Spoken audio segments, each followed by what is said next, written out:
So I should push you down, then you have better content.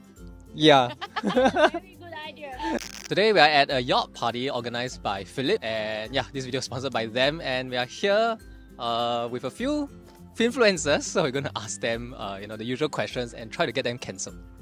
Okay, can you introduce yourself and your channel? Hi, I'm Budget Babe, and you can find me at SG Budget Babe on Instagram or YouTube. I'm a finance author of Take Back Control of Your Money. I was going to say take a shot anytime she says a mention the book. So I'm Ian, and I'm representing kclaw.com lah. So it's a personal finance site, a platform for all Malaysians to be financially educated lah. My name is Chloe, and people also know me as the Arigato Investor. And my mission is to really empower more people to step up in their own investing journey and take back control. Wow, that's Dawn's tagline. You copy her book. I copy her book. Make sure you go and read her book. It's a very good book. Hi guys, I'm Kevin Loves Investing. I run the Personal Finance YouTube channel about personal finance. Where's your book? No book. No book yet. My name is Chris from Honey Money SG. Recently, I also founded Solo Biz, who helps solopreneurs try to incorporate their business and also help them strategize it. I think we need to take a shot anytime. Any of our interviewees self-promote. I don't know how true this statistic is, but 60% of Singaporeans live from paycheck to paycheck.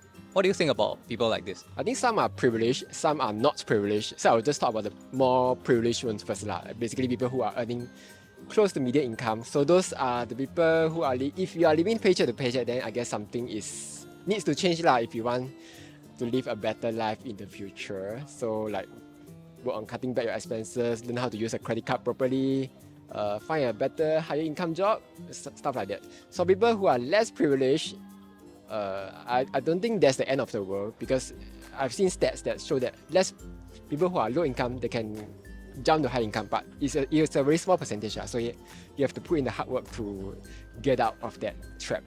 No, not trap, get out of that cycle. He tried very hard to avoid getting cancelled, but he still tripped. I think firstly, probably because they never control their expenses, and that's why they always end up spending so much that they are living paycheck to paycheck. It depends lah. So there are many who, I don't know, maybe that is actually the way it is by default lah. Maybe that's their. It depends on the context, and it depends on the background lah. Alright, but if let's say people have a choice, then I guess people who live paycheck to paycheck, they do it by choice is because that's their choice lah. That's their preference lah. I guess so lah. Okay, so I think why you want to live paycheck to paycheck, it really depends on your spending habits, your consumption habits. And it's not to say that if you live paycheck to paycheck, it's really wrong, because you may be at a phase where you really want to enjoy life, YOLO life. That may be in your early 20s or even late 20s for some of you. But I think that comes one point of maturity, maybe in your early 30s, you will start to realize that you cannot keep living like this paycheck to paycheck life, because you need to build a future, either for your family and also for your loved ones around you. So you need that stability. That's where you start to wake up. I think they need to read my book. Take a shot. I think it's sad because you will keep living with the anxiety of not having enough and not having surplus. And when emergencies happen, then will you have enough money to suddenly pay for it? Example, our car just has issues and fixing it was 1K plus. Our water pipes burst overnight at 4 a.m. in the morning, and it was another 1K plus. But because we don't live paycheck to paycheck, we could actually pay for that. So I can't imagine going back to the days when I was living allowance to allowance. Okay, so what advice you have for this group of people? Advice for this group of people is to start waking up lah, because maybe you haven't woke up yet.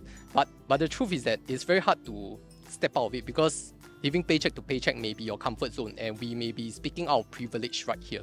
But I always feel that if you really want to make the change for yourself, right, number one thing is to stop complaining, accept that it may not be your fault, but it's definitely your responsibility and your problem. So you got to do something today. If you live paycheck to paycheck, I guess it's actually no choice right? Because that's how life is. But I guess the first way is to be aware. Be aware that there are many other ways that people can make a living, and there are many other choices out there. So you have to just explore, talk to more people, and then see which one is the best. But that also takes a little bit of courage, and maybe the first step is to decide. Like you want to get out, you want to actually make a change. Start by identifying where your money goes to, your leaky buckets, and then cut them out. And read my book to understand how money actually flows out from your daily life, and then put in a strategy, which is also covered in season 2 of my book on how to take back control and have your money come back. We are drunk already. So one thing they need to firstly see what are the unnecessary expenses that they can cut down, and secondly is see how they can increase their income. Okay, for the more privileged first, focus on cutting back your expenses first, because it doesn't matter how much is your income. You go high income, your expenses will also go up. So cut back on expenses first. Once you get that in control, then just look to increase your pay through businesses, through side hustles, through your promotion. For the less privileged, take on courses. Go look for those government assistance. There's a lot of them. So yeah, that's not at the end of the world. A lot of ways to get out of it. This September, Poems is putting you in control. Sign up, trade, and choose your free fractional shares. Open a Poems account using my link, fund 3,000 Sing dollars, make at least 3 eligible buy trades in stocks, ETFs, or unit trusts, and you'll receive 50 Sing dollars worth of fractional shares. You get to choose between a growth stock like NVDA or a more stable stock like Amazon, depending on your investment style. Prefer to go bigger? Fund 10,000 Sing dollars and make at least 5 eligible buy trades to earn 150 Sing dollars in free shares. Choose between Palantir plus NVIDIA for growth-focused investors or Microsoft plus Amazon for those who value stability. Plus, enjoy 0% sales charge on unit trusts, 0 commission on US trades for 30 days, free SGX live pricing and market depth. Check the description box for full details and see why Poems is a top choice for investors. Thanks for signing up, and a big thank you to Poems for sponsoring this video. Okay, what's your proudest financial achievement so far? Financial, not book, not. Financial achievement, wow, I don't know. I mean, I think proudest was when I hit $20,000 in 1 year on my very first blog article, because that was quite a feat for me considering my take-home pay was only $2,000. 20,000 savings. Yes, 20,000 savings. Yeah.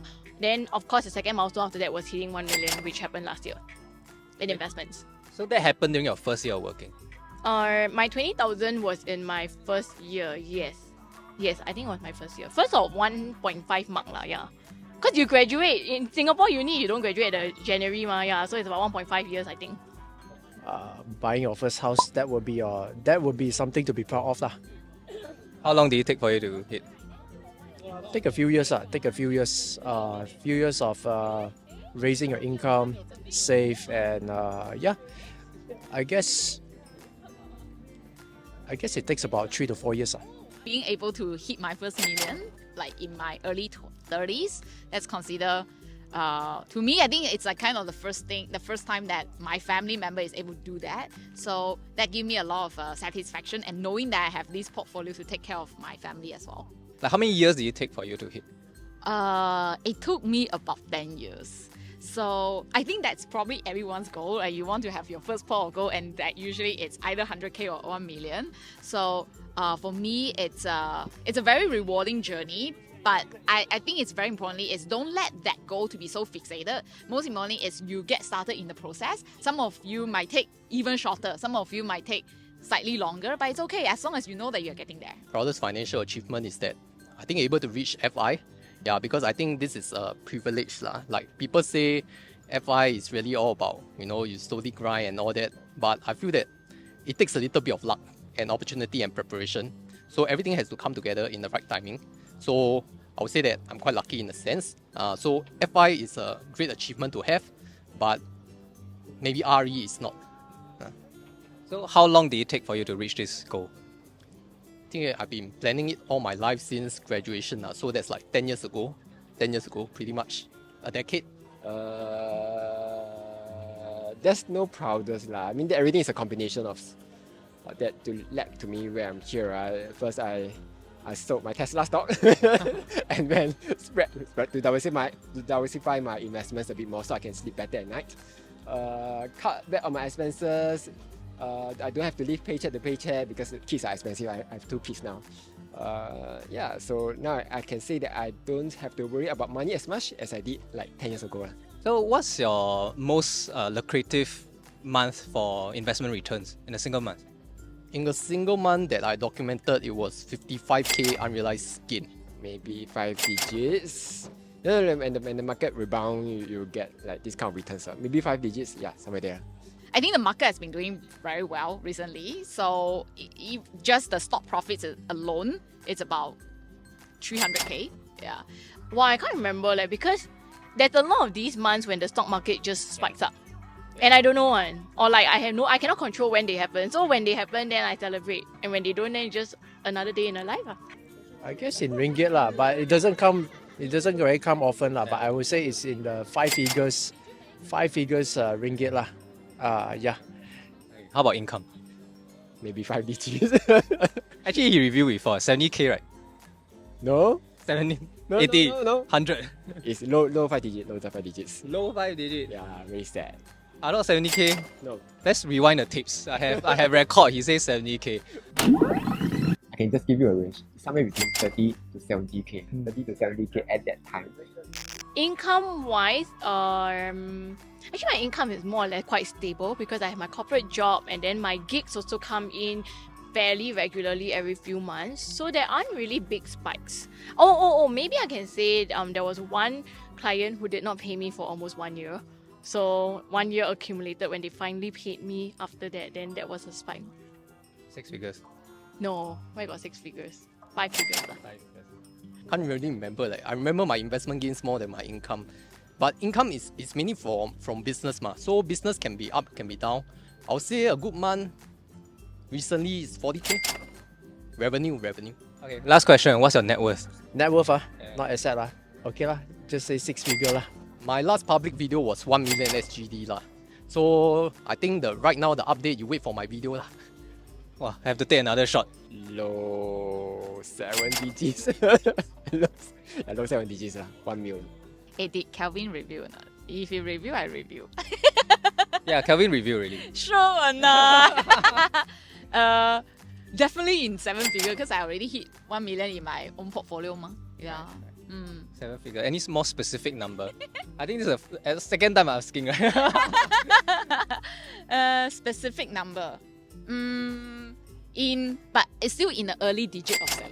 Early digit. I wish can be like the latest digit, but not yet. Yeah. My goal is to get there. More than 1 mil lah. What's the number? More than 1 mil. I don't know 1 point what. Okay, we have 1 point something. The most specific answer so far. Okay, so those are influencers who have given their opinions and advice to people who are trapped in the paycheck to paycheck cycle as well as how much money they earn. Okay, so check out Kelvin's video and I'll see you in that video. Bye.